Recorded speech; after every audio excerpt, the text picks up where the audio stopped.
O Lord, may the words of my mouth and the meditations of our hearts be acceptable in your sight, O Lord, our strength and our Redeemer.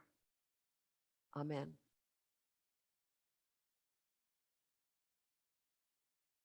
Usually I begin Advent by telling you all to wake up. Be alert. I begin by shouting and screaming and telling you not to go to sleep this morning. But this year I'm going to do things a little differently, having just done that. Because I've been thinking very differently about Advent.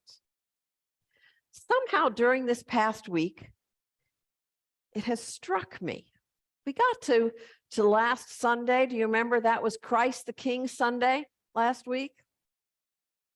Sort of the pinnacle of the year when we proclaim the realm of God and Jesus as the reigning over all the universe. We get to that peak. But then Jesus doesn't get born again in any of our scriptures and in any of our liturgy until the 25th of December. And I thought, that's kind of interesting. I never really thought about the liturgical year as having this gap with no Jesus. Advent, no Jesus. Between last week and Christmas. What would it be like to think about the world without Jesus? What was it like for those people 2,000 years ago who never knew about Jesus before he was born? Prophets had talked about somebody coming who was going to lead them and save them and transform their lives, but Jesus hadn't come yet. And they did know about, some of the world anyway, knew about a God, the one God, the God of ancient Israel. They did know that. And they sort of knew that God cared about them, because some of the Psalms tell us that. But yet they also had the law that said they had to live a very certain way or they were going to get judged by God. They didn't know what we know. They didn't have that.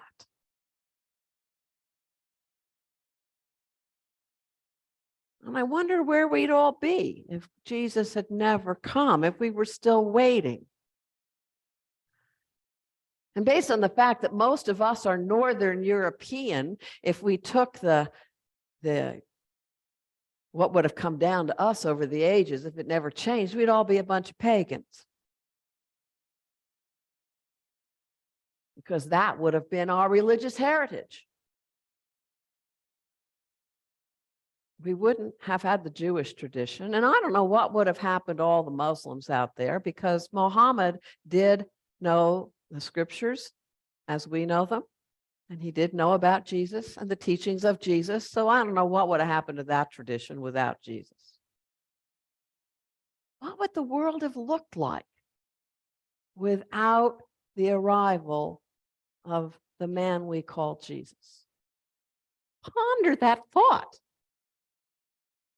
I mean, that's what I've been pondering this week. How would our planet look different if Jesus had never walked this earth?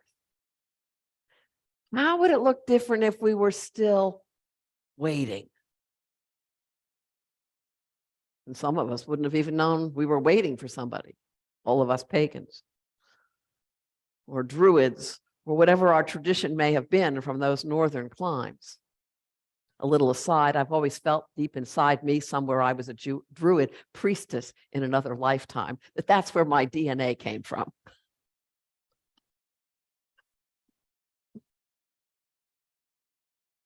But I have found it an interesting thought to play with this week.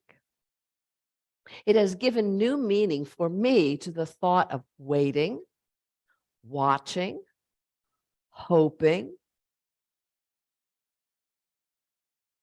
for God to break into the world. It's opened my eyes to make me more alert to looking for signs that provide hope. You know, and the world desperately wants that hope. The world desperately wants what we see in the basic message of Christmas. It's why we love all those Christmas movies, whether it's all those new Hallmark ones, which I can't quite get into, or all the gazillions of others are out there. I mean, does your family have to watch all those movies over the holiday season? You know, from It's a Wonderful Life to Elf to The Christmas Story. And if you haven't seen the sequel to The Christmas Story, That's a Good Laugh, just came out. Because all those stories have, what do they have in them? Hope. Somebody gets transformed. People love each other. Nobody has to be perfect.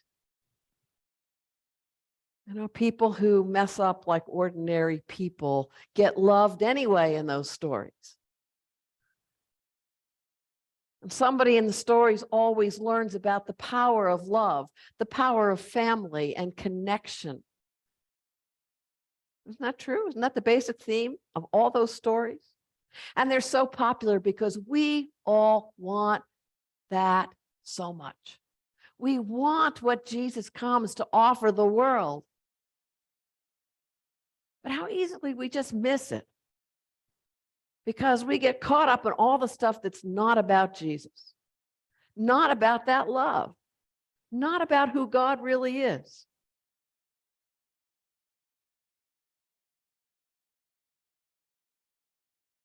Waiting, watching.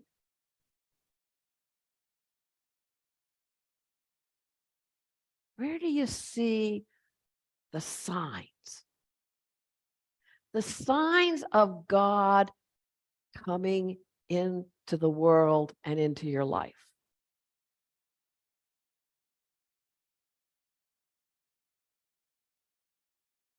That's what I'd like to challenge you all to do for the next 4 weeks,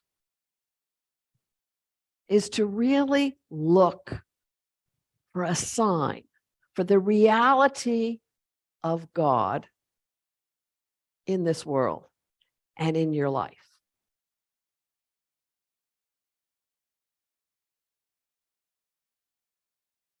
To be alert and awake to seeing it maybe in places you never noticed it before.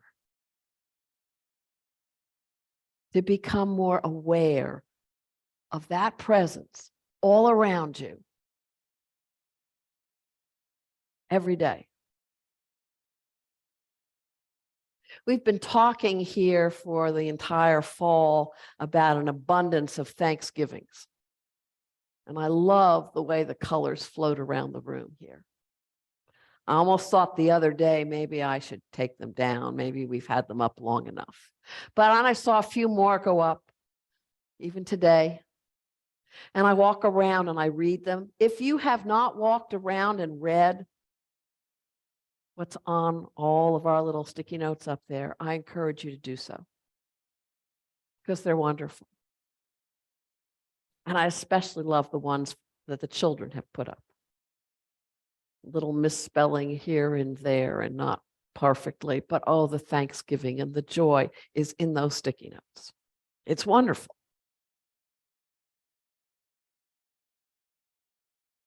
So I'm going to challenge you this morning. Well, we're going to change the colors and we're going to make it a little different.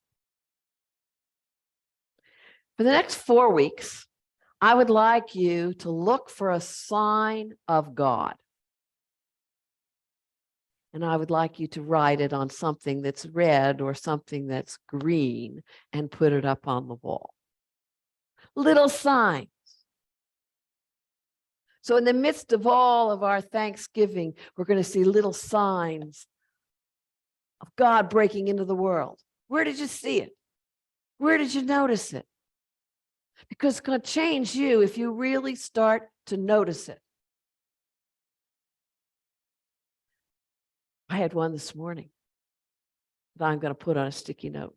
put up on the wall.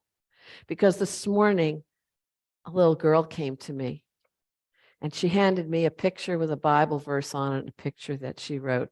And she said, "This is for you. I want you to have this. And I cherish this. This is a little bit of an inbreaking of God's love through a child. It's very special. I'm not leaving this one for you. This is going on my refrigerator, but I'll write about it on a sticky note because that's where I have seen a glimpse of God is alive and active in this world. And I saw a bit of that love shining through a child this morning.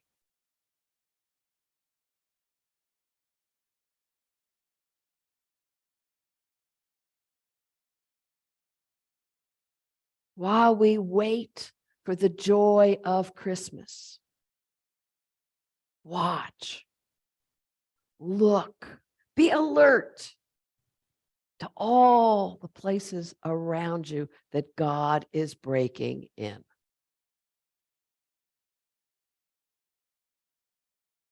Try to imagine your life if God wasn't here. And how desperately the world needs to be transformed by the love of God.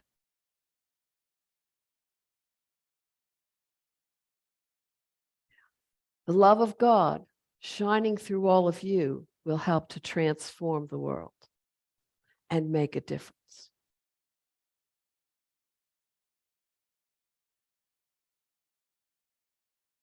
Watch for it. Be alert. Be awake.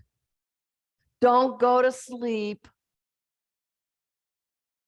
And find it in the midst of all that distraction that's out there.